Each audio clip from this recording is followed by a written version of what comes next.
जितनी स्विट्जरलैंड की total population है उससे ज़्यादा तो इंडिया इंजीनियर्स प्रोड्यूस कर देता है। उसके बाद भी रिसर्च एंड इनोवेशन में स्विट्जरलैंड नंबर 1 पे है। इंडिपेंडेंस के बाद से रिपब्लिक ऑफ इंडिया ने 0 नोबेल ल्यूरेट्स प्रोड्यूस किए हैं। यूएसए ने 100+ कर दिए। ASER की रिपोर्ट के हिसाब से 83% एजुकेटेड इंडियंस एम्प्लॉयबल ही नहीं है।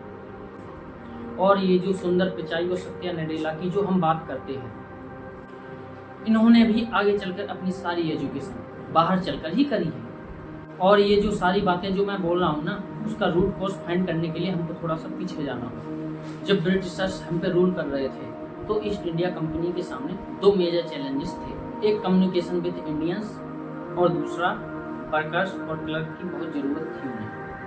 थॉमस बेबिंगटन मैकॉय ने हमें इंग्लिश एजुकेशन एक्ट ऑफ 1835 दिया, जिससे उनके दोनों पर्पस पूरे हुए। पहला, जो चुपचाप डेस्क पे बैठे अपना काम करे, ज़्यादा क्वेश्चन ना पूछे और ज़्यादा क्रिएटिव ना हो। Second, communication in English. English सबसे ज़्यादा बोली जाने वाली लैंग्वेज नहीं है। उसके बाद भी इंग्लिश एक लैंग्वेज की बजाय एक क्लास बन गया है इंडिया में। रसिया, चाइना, फ्रांस, इन सब जगह इतना ऑब्सेशन नहीं है इंग्लिश को लेके जितना इंडिया में। पुअर कम्युनिकेशन बोला जाता है अगर आपकी इंग्लिश अच्छी नहीं है तो, जबकि इंग्लिश ना आने का मतलब है कि आपको कोई और लैंग्वेज आती है। 5 साल पुराना फोन या iOS भी आज की डेट में आउटडेटेड माना जाता है। लेकिन इतनी इम्पोर्टेंट चीज हमारा एजुकेशन सिस्टम आज भी बस थोड़े से चेंजेस के साथ ऐसे ही चल रहा है।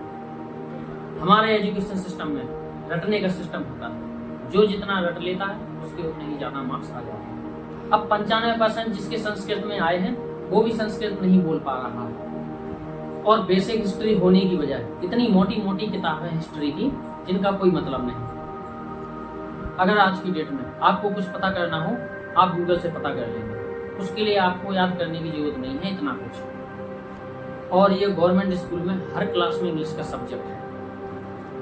12-12 साल लगने के बाद भी लोग इंग्लिश नहीं बोल पा रहे हैं। और बिना किसी बुक को पढ़े 5 साल का बच्चा बोलना सीख जाता है, क्योंकि उसको वैसा एनवायरनमेंट मिल जाता है।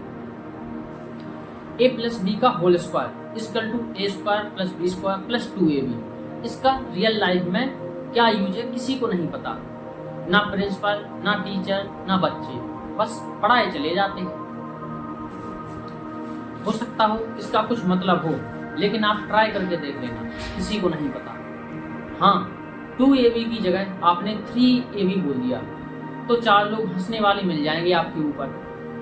किंडरगार्टन में बच्चों को सिखाने के लिए जो टेक्निक यूज होती है वो लाख गुना अच्छी है कॉलेज की वो रटने वाली टेक्निक से।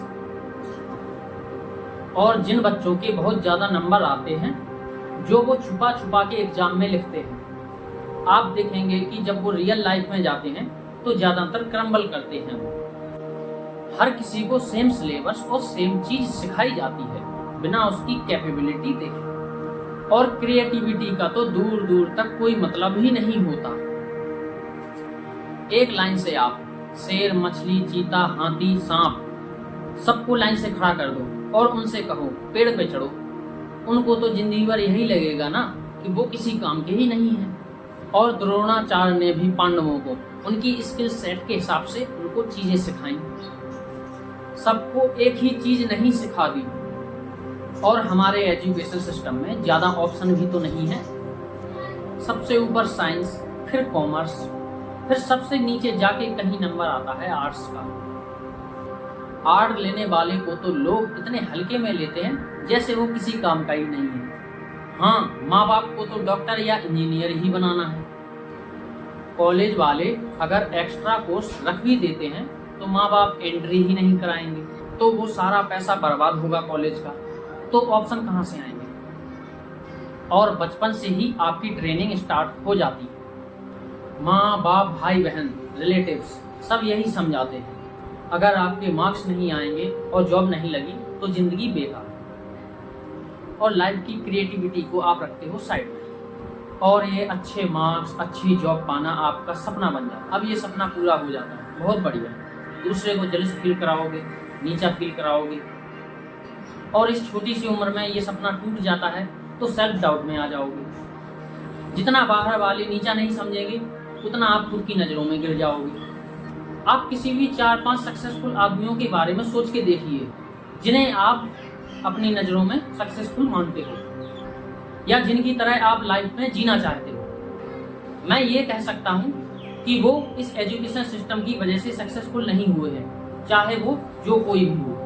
धीरूभाई अंबानी, विराट कोहली, नरेंद्र मोदी, आमिर खान वगैरह वगैरह, ये सब हमारी करंट एजुकेशन सिस्टम के ट्रैप में नहीं फंसे।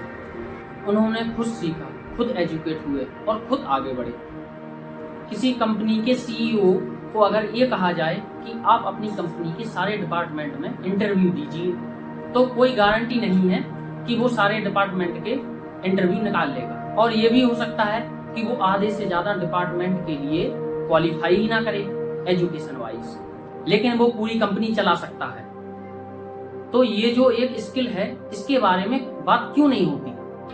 लोग अपनी 25% से ज्यादा जिंदगी इस करंट एजुकेशन सिस्टम में लगा देते हैं ताकि अपने से कम पढ़े लिखे आदमी की कंपनी में जाके काम करके उसके सपने पूरे कर सके। इंडिया का जो करंट एजुकेशन सिस्टम है अगर वो इतना ही अच्छा है तो जो भी सेलिब्रिटी हैं, पॉलिटिशियंस हैं, वो अपने बच्चों को पढ़ने के लिए बाहर क्यों भेजते हैं? इनफैक्ट पॉलिटिशियंस के साथ तो ऐसा करना चाहिए कि जिस एरिया से वो जीते हो उनके बच्चों को उसी एरिया के गवर्नमेंट कॉलेज में एडमिशन लेना कंपलसरी हो, तभी वहां के गवर्नमेंट कॉलेजेस सुधर सकते हैं। 368 पियून की जॉब के लिए 1.5 लाख ग्रेजुएट और 24,968 पोस्ट ग्रेजुएट ने अप्लाई किया। मैं IAS IPS की बात नहीं कर रहा हूँ, वो तो एक पैशन की बात है। कुछ लोग 5-5, 6-6 साल तैयारी कर रहे हैं इस उम्मीद में कि उनको कोई गवर्नमेंट जॉब मिल जाए। उनसे पूछो कि क्यों ऐसे इतने टाइम से लगे हुए हो, तो एक ही जवाब होगा कि जॉब सिक्योर। मतलब आप काम नहीं करोगे तो आपको निकाला नहीं जाएगा। ये सारी काम चोरी वाली बातें माइंड में इसलिए आती हैं क्योंकि जो हमारा करंट एजुकेशन सिस्टम है वो इतना कॉन्फिडेंस ही नहीं देता है कि हम अपनी स्किल की दम पे कहीं जाके काम करें और हमें निकलने का डर ना हो। मैं आने वाले 10 साल की तो बात ही नहीं कर रहा हूँ। अगर मैं आने वाले 5 साल की बात करूँ तो टेक्नोलॉजीज में इतना चेंजेस आ जाएंगे कि जो आज हम पढ़ रहे हों, जिस स्किल पे हम फोकस कर रहे हैं, पता नहीं वो आगे रिलेवेंट भी होगी कि नहीं उस समय। Cloud computing, CEO, digital marketing, ये सब जॉब पहले एग्जिस्ट ही नहीं करती थी। हम लोगों को एजाइल होना पड़ेगा, नई नई चीजों को सीखने के लिए ओपन रहना पड़ेगा, क्रिएटिव माइंड लगाना पड़ेगा।